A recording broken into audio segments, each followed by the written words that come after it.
Morning. Good morning. কি নাম তোমার? আমার নাম রঙ্গনা রয় চৌধুরী। তোমার ইউনিভার্সিটির নাম? বাবা সাহেব Ambedkar education university. Very good. এই যে ফার্স্ট সেমিস্টারে তোমরা পড়ছো, ফার্স্ট সেমিস্টারে মোট কত নাম্বারের পরীক্ষা রয়েছে? মোট থিওরি প্র্যাকটিকাম মিলে 500। Very good. প্র্যাকটিকাম কত নাম্বারের? 125। 125 না 175? 175। ওকে। এবার বলো যে তুমি যে ফার্স্ট সেমিস্টারে প্র্যাকটিকাম দিতে এসছো, এটাকে প্র্যাকটিকাম বলছো তো? আচ্ছা, এর আরেকটা নাম আছে, কি নাম বলো তো? জানা আছে কি? Engagement with the field. দেখবে মার্কশিটেও লেখা থাকবে EWF, engagement with the field. এই সেমিস্টারে তোমরা কোনো ইপিসি পড়েছো? হ্যাঁ, পড়েছি। পড়েছো? ইপিসি ফুল ফর্ম কি? Enhancement proficiency capacities. Enhancement professional capacities. তোমার প্রফেশন কি? টিচিং। টিচিং। সেটা ক্যাপাসিটিসটাকে বাড়ানো, তাই তো? সেটা করতে গিয়ে এই সেমিস্টারে যেটা পড়েছো ইপিসি, ওপিসি 1, তার নামটা কি জানা আছে? সেই কোর্সটা, পেপারটার নামটা কি? রিডিং স্কিলের উপরে। হ্যাঁ, কি এক্স্যাক্টলি নামটা মনে আছে? না, ঠিক এই মুহূর্তে মনে থাকছে না। Reading and reflection on text, এটাই তো? আচ্ছা, এবার তুমি চলে এসো তোমার প্র্যাকটিকামে। মোট কটা প্র্যাকটিকাম? মোট 7টা। 7টা। বলো কোর্স নাম্বার 1 অর্থাৎ 1.1.1 এখানে প্র্যাকটিকাম কটা আছে? একটা। কি করেছো তুমি? আমি করেছি ম্যাল অ্যাডজাস্টমেন্ট বিহেভিয়ার। আচ্ছা, ম্যাল অ্যাডজাস্টেড বিহেভিয়ার। কি বোঝো ম্যাল অ্যাডজাস্টেড বিহেভিয়ার বলতে? কি বোঝায়? অপসংগতিমূলক যে আচরণ, এটা বলতে কি বোঝায়? অনেক সময় স্টুডেন্টরা অনেক সময় যে কোনো কারণে, পারিবারিক কারণে, পারিপার্শ্বিক কারণে গুরুজনদের সাথে বা টিচারদের সাথে কোনো অপসংহতিমূলক কাজকর্ম করে থাকে, বা তাদের বন্ধুদের সঙ্গে, অভিভাবকদের সঙ্গে, সেই ব্যাপারেই আমরা প্র্যাকটিস। এই যে অপসংগতিমূলক বলছো আচরণ, এটা কি কারা ঠিক করছে? সমাজ ঠিক করছে না? তুমি তোমার কাছে যেটা মনে হচ্ছে অপসংগতি, সেটা অপসংগতি, অন্যের কাছে নাও তো মনে হতে পারে।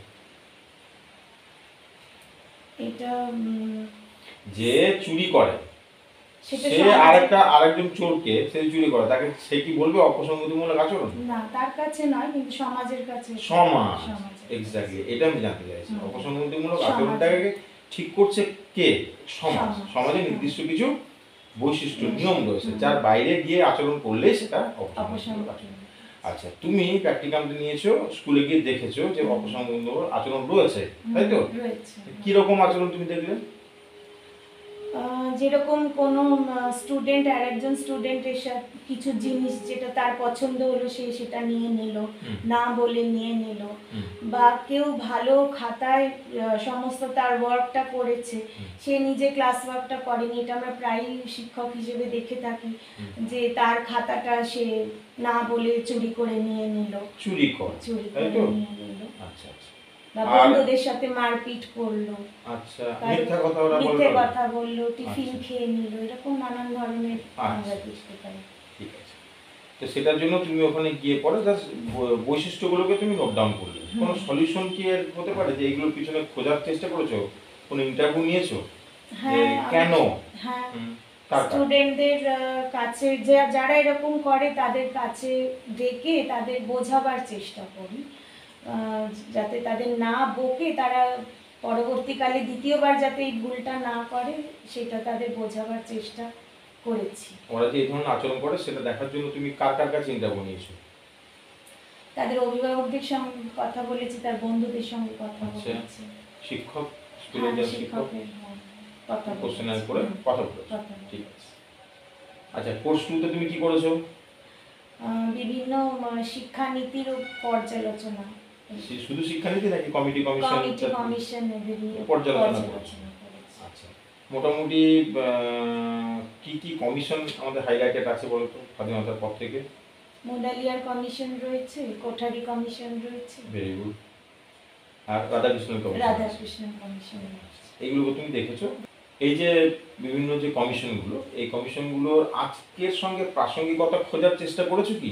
তোমার তো একটা প্র্যাকটিকাম না, কমিটি কমিশন তখন হয়েছিল, স্বাধীনতার পরে হয়েছিল, তারপর তোমার 5-এর দশকে হয়েছিল, 1952-তে হয়েছিল, দেন 64-এ হয়েছে, এরকম।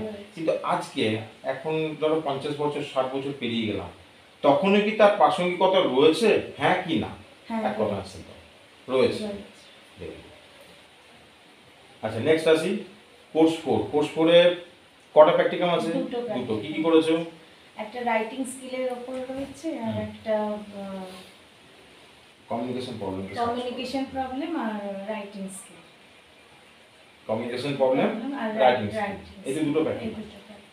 আচ্ছা, কোর্স 4, কোর্স 4টা অ্যাকচুয়াল কোর্সের নামটা কি বলো তো, জানা আছে? থিওরি পরীক্ষা দিলে কি নাম আছে? ল্যাঙ্গুয়েজ অ্যাক্রস দ্য কারিকুলাম, তাই তো? তাহলে এই যে প্র্যাকটিকামটা, রাইটিং স্কিলকে তুমি ডেভেলপ করার চেষ্টা করছো, অথবা তুমি বললে যে ওদের কমিউনিকেশন প্রবলেম কি, সবগুলো কি ল্যাঙ্গুয়েজের সঙ্গে রিলেটেড? সবকটা ল্যাঙ্গুয়েজের সঙ্গে রিলেটেড, এবং সেটা করতে গিয়ে তুমি প্র্যাকটিকামটা করেছো। ভেরি গুড, ওকে। এবার কোর্স 5-এ তুমি একটা নিয়েছো পিপিটি, যা দেখলাম, একটা হচ্ছে অ্যাসাইনমেন্ট। তো পিপিটি কিসের উপর করেছো? সোশ্যাল সায়েন্সের সোশ্যাল সায়েন্সের উপর তুমি পিপিটিটা করেছো। আচ্ছা, তো তুমি একটু পিপিটিটাকে তোমাকে আমি যদি দেখাতে বলি, 1-2 স্লাইড তোমাকে দেখাতে হবে এবং তোমাকে সেটাকে ডেমনস্ট্রেট করতে হবে। হ্যাঁ, ঠিক আছে, পারবে তো? ওকে। ইপিসি 1-এর যে প্র্যাকটিকামটা নিয়েছো তার টাইটেলটা কি মনে আছে? ইপিসি 1-এর ওই দেখলাম বোধ পরীক্ষণ, মানে কি কম্প্রিহেনশন। আচ্ছা, রিডিং কম্প্রিহেনশন, তাই তো? হ্যাঁ, রিডিং কম্প্রিহেনশন। তো এই যে রিডিং কম্প্রিহেনশন কি অ্যাকচুয়ালি নিয়মটা কি করা হয়? আমরা বাচ্চাদেরকে কি করি? প্রথমে কি দিই? প্রথমে আমরা তাদের পড়তে দিই, কোন একটা টেক্সট দাও, টেক্সট দাও, সে সিন আনসিন বিভিন্ন প্যাসেজ থাকে তো, তাই তো? আগে দিয়ে দেওয়া হয়, সেখান থেকে ওরা রিড করলো, তারপরে তাদের কতখানি কম্প্রিহেনশন এলো তাদের মধ্যে সেটা দেখার চেষ্টার জন্য, সেটার জন্য কি করো? সেটার জন্য তাদের কোয়েশ্চেনিয়ার, ভেরি গুড, একটা কোশ্চেন পেপার তৈরি করো, সেখান থেকে সার্চ করার চেষ্টা করো কতখানি বুঝেছে, তাই তো? এবং এর মধ্যে থেকে ওরা যে জায়গায় দাঁড়িয়ে আছে, তারপর টিচার নিজের পলিসিক্যাল কাজে লাগে। এই তো তোমার কাজ। তো এই হচ্ছে আমাদের এন্টায়ার তোমার 7টা প্র্যাকটিকাম রইলো। এবার তুমি যে বিএড করতে এসছো, তুমি একটা আমার কথা বলো যে বিএড করতে এসছো, বিএডটা কেন করা হয়? কি উদ্দেশ্য নিয়ে বিএড করতে এসছো তুমি? আমাদের টিচিং মেথড, টিচিং ক্যাপাসিটিটা আরো এনহান্স করার জন্য। মানে এটা একটা প্রফেশনাল কোর্স, যার থেকে তুমি ইন ফিউচার টিচার হবে এবং টিচিং স্কিলস গুলো ডেভেলপ করে তোমার জায়গায় যেতে পারবে, তাই তো? So okay, best of luck. Thank you.